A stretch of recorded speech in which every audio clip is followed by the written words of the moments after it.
Musk kwalina mu kutandikawo ekibiina kyenkakasa nti naye ateekwa okuba akumanyi afa kino okutandika ekibiina.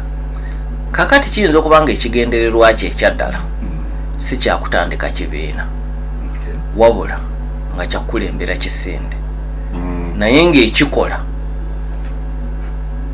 kulaga nga gwayagala ekibiina. Jjukira tuze twogera ku Trump ne twogera ne ku strategy ye ng'omusobozi atandikira waggulu so that bwe mutandika okukkaanya ne bwe mutuuka wakati yasigala muwanguzi. Kati jjukira ne Elon Musk musobozi so ayinza okubanga mu kwogera nti ngenda kutandika America Party nga party gyayogerako si kibiina kya byabufuzi wabula nga kisinde. Ekyo nakyo kisoboka. Naye ne bw'aba ayagala kutandika kibiina kya byabufuzi si buli kibiina kya byabufuzi nti ekigendererwa kutwala buyinza.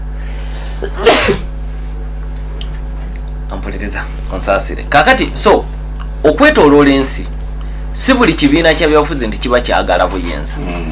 Ebibiina ebimu bitandika nga bo balina nsonga gye baagala kuggusa ng'ebibiina ebinene tebisobola kujoogerako ebifiiriza akalulu.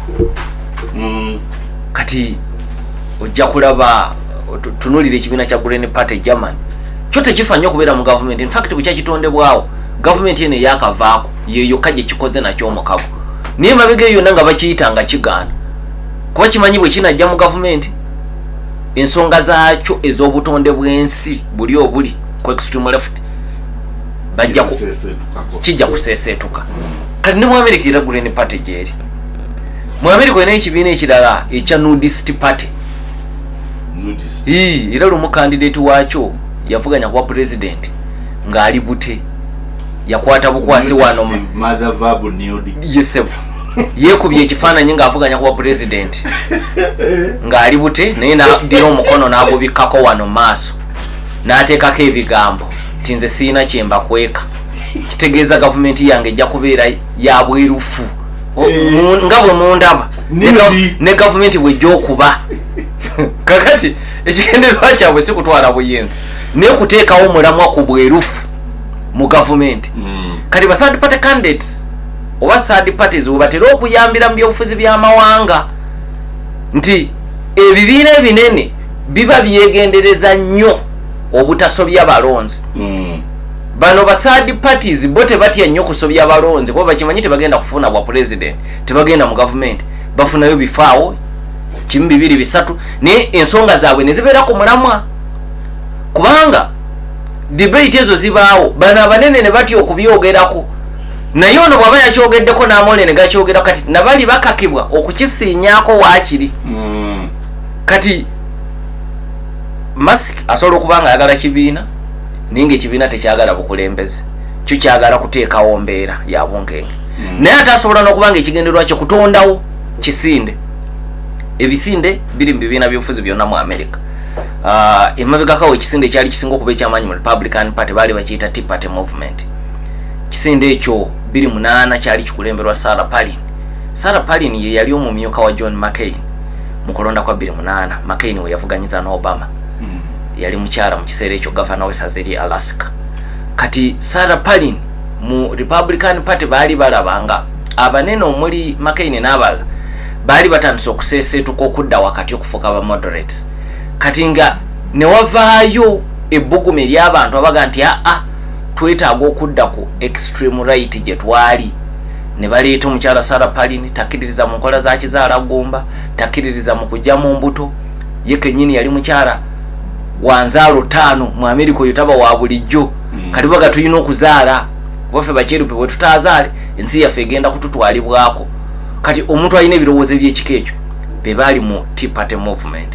Era Tea Party Movement eyo yevaamu Donald John Trump kuba abo be batambuza ennyo conspiracies oba ebiboozi ebitali bituufu naye ne biganja nnyo nti Obama teyazaalibwa mu America n'ebirala n'ebirala.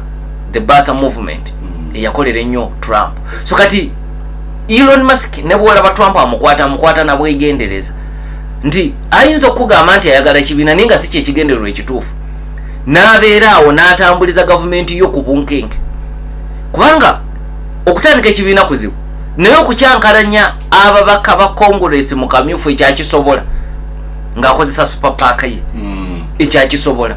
Kati bino byonna ayinza okuba abikola nga ekigendererwa ekyokuntikko kuteekawo ddoboozi ddala munda mu Republican Party so si wabweru wa Republican Party. Ensonga zino zaalaba nga Trump avaako olw'okuba ayagala okubeera politically correct. Kuba ye munnabyafuzi buli waabeera ayagala kuba politically correct, si kubeera correct wabula politically correct. Yampuliriza enjawuliro wakati w'ebigambo ebyo eri bweru. Waliwo ekintu kisobola okuba nga kituufu naye nga bw'okyogera mu byobufuzi tekikola, so kibeera politically incorrect. Kati bo bannabyabufuzi baagala okubeera politically correct. Kati Trump ku budget eno ali politically correct. Kati Elon Musk amugaa nti nedda ekyaffe ekituufu okivaako. Kati eddoboozi eryo nayo liba n'obukulu bwalyo. Ku nkomerero liyinza n'okuba liyina engeri gye liyamba Trump nga tategedde. Oli ayinza okuba yeebuuza ate limuyamba litya. Nanyumya ku mboozi ya Martin Luther King Jr. ne Malcolm X nti baakola ebyobufuzi mu America ebyokulwanira eddembe ly'abaddugavu mu kiseera kyekimu naye ng'ebirowoozo bya njawulo.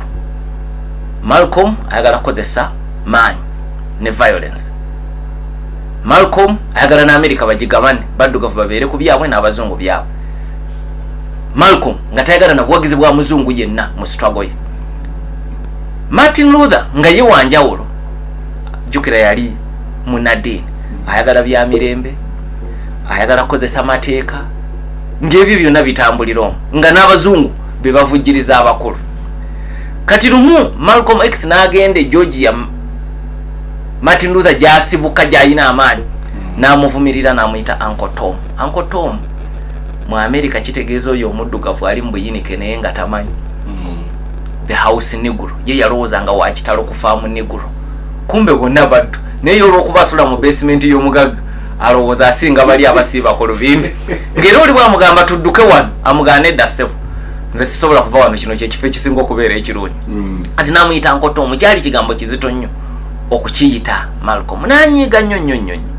Bw'anyiiga Malcolm n'amuweereza obubaka ng'amuga njala kusisinkana mukyala wo munnyonnyola antegeere kye naliko, gwe tojja kuntegeera, ng'asindika mukyala we Coretta King. Kati bonna bagenza.